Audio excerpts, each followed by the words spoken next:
کہ جو لشکر ہے، جیش، یہ لشکر، آرمی، اس کا امیر یعنی اس کا لیڈر جو ہے آپ ان کو بنا دیجئے، فوج کا کمانڈر بنا دیجئے۔ اور میں آپ کو اس بات کے لیے اطمینان دلاتا ہوں کہ اگر وہ شخص بن گیا فوج کا کمانڈر تو کوئی بھی شخص اس کے حکم کی خلاف ورزی نہیں کرے گا۔ آپ اس کو جیسا کہو گے فوج کو اسی لحاظ سے وہ کمانڈ کرے گا، اور ایسا آدمی ہے، اس کی طبیعت ایسی ہے کہ جیسا یہ کہے گا ویسا فوج کرے گی، فوج اس کی مخالفت کرنے کی جرأت نہیں کر سکتی۔ تو یہ یہاں سے شروعات ہوتی ہے میرے بھائیوں اور بہنوں، حجاج بن یوسف کا جو تعلق ہوتا ہے خلافت کے اس خاندان سے، رائل فیملی سے، وہ یہیں سے شروعات اس کی ہوتی ہے۔ اب یہ اس کو پہلا زینہ مل جاتا ہے، حجاج بن یوسف کو پہلی سیڑھی مل جاتی ہے کہ ہم کو کیسے آگے تک پہنچنا ہے۔ اس کے بعد آدمی خود جو ہے راستے بنا لیتا ہے۔ یہ اکثر ہم مثالیں دیتے ہیں اس کے لیے۔ آپ میں سے جن لوگوں نے ٹرین کا سفر کیا ہے ان کو یہ مثال بڑی اچھی طرح سمجھ میں آئے گی۔ ٹرین میں جب آپ سفر کرنے کے لیے ٹرین پر چڑھنا چاہتے، تو میں وہ اے سی ڈبوں کی بات نہیں کر رہا ہوں، اے سی بوگیوں کی بات نہیں کر رہا ہوں، بلکہ ایک جنرل ڈبہ ذہن میں رکھیے گا۔ آدمی کو باہر سے یہ لگتا ہے کہ یہ ڈبہ بالکل بھرا ہوا ہے اور اس میں کوئی جگہ نہیں، تو جو لوگ اس میں پھر داخل نہیں ہوتے، بس ہی کو لے لیجئے نا کہ بس باہر سے بالکل بھری ہوئی لگتی ہے، تو بعض لوگ کی طبیعت یہ ہوتی ہے کہ اب اس میں کہاں جائیں گے، اس کو چھوڑو، دوسری بس آئے گی تو اس میں جائیں گے۔ اور بعض لوگوں کی طبیعت ایسی ہوتی ہے کہ کتنی بھی بھیڑ ہو اندر گھس جائیں گے، اندر گھسنے کے بعد کوئی جگہ نہیں ہے، ٹھیک ہے، لیکن تھوڑی دیر کے بعد تھوڑی سی جو ہے پہلے ایک پیر رکھنے کی بھی جگہ مل جاتی ہے، تو وہ گھس جاتے ہیں کہ تھوڑی دیر کے بعد دوسرا پیر رکھنے کی جگہ خود بخود بن جائے۔ اس کے بعد جب پیر رکھنے کی جگہ بن گئی تو تھوڑی دیر کے بعد پھر کوشش کرتا ہے آدمی اسی میں، تو پھر کہیں سائڈ میں تھوڑا سا ہی بیٹھنے کا سہارا بھی مل جاتا ہے اس کو، پھر آگے چل کر کے ایسا بھی ہو جائے گا کہ پوری سیٹ پر آرام سے وہ بیٹھا ہوا شخص رہے گا۔ یہ زینے ہوتے ہیں کہتے ہیں۔ اور جو آدمی بھیڑ میں اپنی جگہ بنانا جانتا ہے وہ ہمیشہ ترقی کرتا ہے، تو اس بھیڑ میں جگہ بنانی ہوتی ہے۔ ایسے ہی معاملہ اس طرح کی چیزوں کا بھی ہوتا ہے۔ اب حجاج بن یوسف کو ایک موقع مل گیا ہے، اپارچونٹی ہے اب اس کے پاس، اب اس موقع کو اسے خود بھنانا ہے۔ یعنی اب ایسا نہیں ہے کہ ہر آدمی جو ہے، کوئی بھی آدمی آپ کو لے کر کے انگلی پکڑ کر کے آگے تک جو ہے لے کے، نہیں، اب ایک آپ کو سرا مل گیا، اب اس سرے کو پکڑ کر کے چوٹی تک پہنچنا، لاسٹ جو ہے منزل تک پہنچنا، یہ آپ کا کام۔ تو حجاج بن یوسف کو تو یہ چیزیں بہت اچھی طرح سے پتا ہے۔ اب دیکھیے وہ کیا کرتا ہے، وہ اس طرح کی طبیعت کا آدمی تھا، ایسے ہی نہیں وہ آگے بڑھا، وہ بہت معمولی فیملی کا آدمی تھا، یعنی اس کا بیک گراؤنڈ جو ہے ایسا نہیں تھا کہ وہ رائل فیملی سے ہی تعلق رکھتا رہا۔ اس کے بعد جب اس کو یہ اسی روح بن زمبا کے واسطے سے، وہی میڈیٹر تھا جس نے اس کو ملایا ہے عبد الملک بن مروان سے، جب اس کو یہ عہدہ مل گیا ہے، یہ منصب مل گیا ہے، جسے آپ کہہ لیجیے آج کے زمانے میں کہ فوج کا کمانڈر ہے، کوئی بہت بڑا کمانڈر نہیں، ابھی نیچے کے درجے کا کمانڈر، تو اب اس نے کیا کیا اس وقت، حجاج بن یوسف نے، جو اس کا میڈیٹر تھا نا، سب سے پہلے تو اسی کی خبر لے لیا اس نے کیا کیا کہ وہ گزر رہا تھا تو اس کا روح بن زمبا کا جو خیمہ تھا، ٹینٹ جو آپ کہتے ہیں، ٹینٹ لگا ہوا تھا نا، وہاں اس کے ساتھ جو لوگ تھے اس نے کیا کیا، سب کو مارا، سب کو وہاں سے بھگایا، اس کے ٹینٹ کو آگ لگا دی، جلا دیا۔ اب جو ہے یہ کارروائی اس نے کس کے خلاف کر دی؟ اس شخص کے خلاف جو اس کا خود میڈیٹر تھا، اور اس کو اسی نے، عبد الملک بن مروان سے اسی نے اسے متعارف کروایا تھا، انٹروڈیوس کروایا تھا، اور اسی کے خلاف اس نے یہ کارروائی کر دی۔ اب یہ روح بن زمبا، میں نے آپ سے ابھی کہا کہ وہ تو منسٹر تھا، اور عبد الملک بن مروان کا بڑا خاص آدمی تھا۔ وہ جا کر کے عبد الملک بن مروان سے شکایت کر دی اس کی، کہ یہ جو ہے حجاج بن یوسف، تو اس نے میرے ساتھ ہی ایسا کر دیا، میرے خیمے کو جلا دیا ہے، میرے آدمیوں کو مارا ہے یہ شخص جو ہے۔ جا کر کے شکایت کر دیا۔ اب شکایت کرنے کے بعد ظاہر سی بات ہے کہ وہ منسٹر ہے، اور عبد الملک بن مروان اس کی بات سنے گا بھی۔ وہ آپ سمجھ سکتے ہیں اس چیز کو، چیزوں کی جانکاری آپ لوگوں کو بھی بہت اچھی طرح سے ہے۔ آپ سمجھ سکتے ہیں کہ پہلے تو، اب یہ تو نیا نیا آدمی ہے نا، یعنی آج کے زمانے میں کہنا ہو تو یہ کل کا چھوکرا ہے ابھی، حجاج بن یوسف اس وقت یہی تھی اس کی کیفیت۔ اور یہ روح بن زمبا تو اس کا بڑا ہی جو ہے قابل اعتماد منسٹر تھا۔ اب اس کی شکایت سننا بنتا ہے کہ جو ہے اس کی شکایت سنے۔ شکایت سنا عبد الملک بن مروان نے، اور حجاج بن یوسف کو بلایا، اور حجاج بن یوسف کو بلا کر کے پوچھا، بھائی لما صنعت هذا، تم نے ایسا کیوں کیا؟ تب اس نے کہا کہ یہ جو کچھ بھی میں نے کیا ہے اپنے لیے نہیں کیا ہے، وہ تو آپ کے لیے کیا ہے، بلکہ میں یہ کہوں کہ یہ میں نے نہیں کیا ہے، آپ نے کیا ہے، تو یہ غلط نہیں ہوگا۔ اس کا جواب سنیے گا۔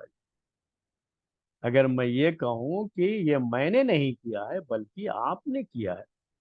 کیوں ایسا؟ کیونکہ میرا ہاتھ، میں جو کچھ بھی کروں گا وہ آپ ہی کا کام نہ ہوگا، میں آپ کے کام کرنے ہی کے لیے نہ یہاں پر ہوں، میں تو آپ کا کام کر رہا ہوں، اور میرا ہاتھ یہ آپ کا ہاتھ ہے۔ میرا یہ کوڑا جس سے میں لوگوں کو مارتا ہوں نا، یہ کوڑا میرا، آج کی زبان میں کہنا ہو تو میری یہ تلوار کہہ سکتے ہیں آپ، میرا یہ رائفل کہہ سکتے ہیں، جو بھی، یا جو میرا یہ پستول، اصل میں یہ آپ کا پستول ہے۔ آج کے زمانے میں کہنا ہو تو، اس زمانے میں ہاتھ میں کوڑے ہوتے تھے مارنے کے لیے، تو کہا کہ میرا کوڑا یہ اصل میں آپ کا کوڑا ہے نا، آپ نے مجھے دیا ہے، آپ نے مجھے یہ عہدہ دیا ہے، یہ منصب دیا ہے، اور اس عہدے اور منصب پہ میں جو کچھ بھی کر رہا ہوں آپ کے لیے کر رہا ہوں۔ تو یہ سب چیزیں گویا کہ آپ ہی کر رہے ہیں، آپ کے بھلے کے لیے چیزیں ہو رہی ہیں۔ اس کے بعد اس نے کہا عبد الملک بن مروان سے، یہ چیزیں نوٹ کیجئے گا۔ حجاج نے کہا اس کے بعد عبد الملک بن مروان سے کہ آپ کا کیا نقصان ہوگا اس میں، ہم نے اس کو، اس کے ٹینٹ کو جلا دیا، ٹھیک ہے، اس کے اوپر حکومت کا ایک روب بیٹھ گیا ہے۔ اب روح بن زمبا کو بھی سمجھ میں آئے گا کہ حکومت کوئی چیز ہوتی ہے، خلافت کوئی چیز ہوتی ہے۔ عبد الملک بن مروان کا پاور سمجھ میں آئے گا، میرا پاور آپ کا پاور، یعنی اس کے کہنے کا انداز یہ۔ اور پھر اس کے بعد کہا عبد الملک بن مروان سے کہ آپ ان کو بھی خوش کر دیجئے بلا کر کے، روح بن زمبا کو۔ خوش کیا کرنا ہے، کیسے کرنا ہے؟ کہ ایک ٹینٹ میں نے جلا دیا ہے ان کا، آپ ان کو دو ٹینٹ اور دے دیجئے، ان کو کہیے بھائی تمہارا ایک ہی گیا ہے نا، میں تمہیں دو دیتا ہوں، دے دیجئے آپ ان کو۔ اور اگر ان کا کوئی آدمی مارا گیا ہے میرے اس میں، تو ایک کے بدلے میں دو انہیں دے دیجئے آپ، اور ان کو اس طرح سے نواز دیجئے، ان کے اوپر کوئی فرق نہیں پڑے گا، وہ جیسے پہلے تھے آپ کے ساتھ ویسے ہی رہیں گے۔ لیکن میں آپ کو یہ بتاتا ہوں کہ میں نے جو کاروائی کی ہے اس کے خلاف آپ کچھ مت کیجیے گا۔ اگر آپ نے مجھے کچھ کہہ دیا اور اس وقت روح بن زمبا کو اہمیت دے دی میرے خلاف، تو کیا ہوگا کہ مجھے جو آپ نے جو عہدہ دیا ہے، منصب دیا ہے، جو کمانڈر ہوں میں، تو میرا جو روب ہونا چاہیے، میری تو دھاک لوگوں میں بیٹھنا چاہیے، وہ ختم ہو جائے گی۔ تو اس میں آپ کا نقصان ہو جائے گا۔ لوگ کیسے باتیں مانیں گے جب ان کے ذہنوں میں اس طرح کا خوف بیٹھا دیا جائے، روب بیٹھا دیا جائے کہ چاہے کوئی منسٹر ہی کیوں نہ ہو، عبد الملک بن مروان کسی کو بھی نہیں چھوڑے گا۔ یہ چیز لوگوں کے ذہنوں میں بیٹھنی چاہیے۔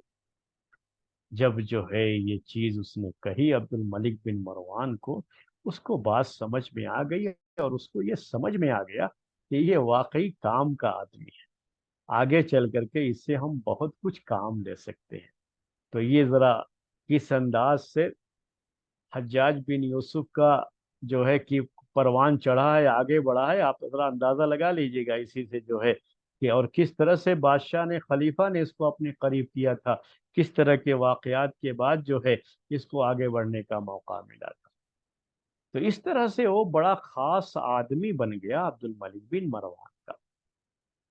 اور عبد الملک بن مروان کے ذہن میں بات یہ آ گئی کہ اب جو ہے میری خلافت میں اگر کہیں بھی لوگوں کے دلوں میں خوف بیٹھانا ہے، حکومت کا روب ڈالنا ہے، تو ہمیں ایک ایسا شخص مل گیا ہے جس کا نام حجاج بن یوسف ہے۔ تو یہ حجاج بن یوسف کی جو شروعات ہوئی ہے میرے بھائیوں، وہ اس طرح سے اس کی شروعات ہوئی تھی، اور یہ آگے بڑھتے بڑھتے اب کیا ہو گیا، وہ عبد الملک بن مروان کا بڑا خاص آدمی ہو گیا۔ اسی کے بعد سے اس کو جو اس زمانے کے بڑے بڑے فتنے ہوئے، جو ہے عبداللہ بن زبیر،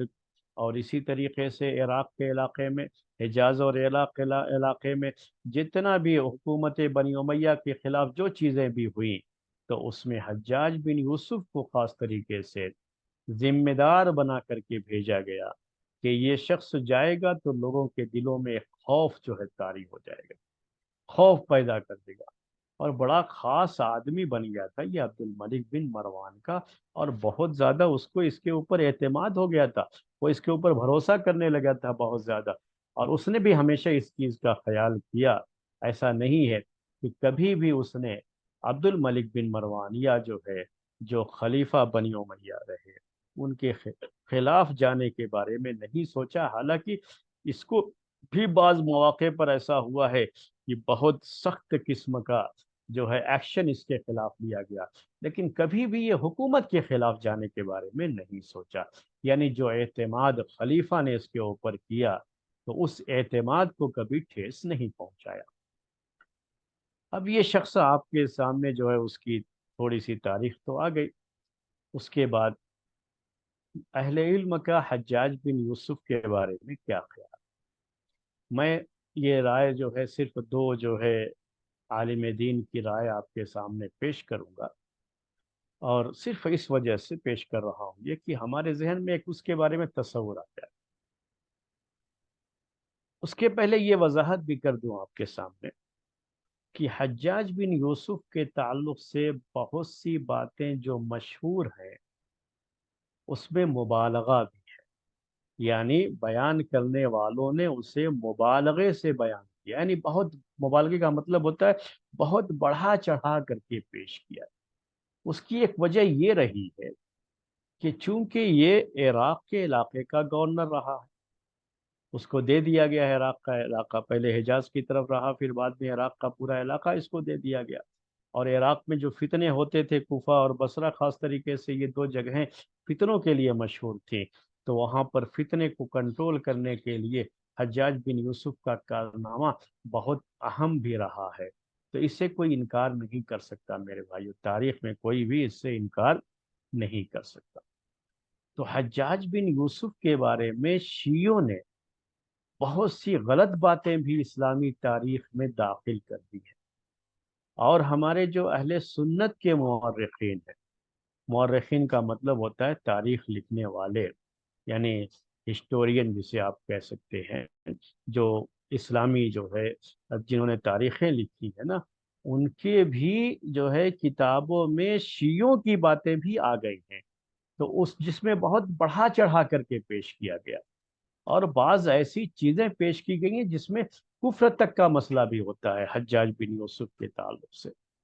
کہ گویا کہ جو ہے یہ شخص مسلمان ہی نہیں تھا، اس طرح کی باتیں جو ہے اس کے کچھ کفریہ کلمات ہیں جو اس کی طرف منسوب کر کے پیش کیے جاتے ہیں، لیکن اصل میں یہ چیزیں تو ثابت، یہ شیعوں کی طرف سے یہ کیا گیا ہے۔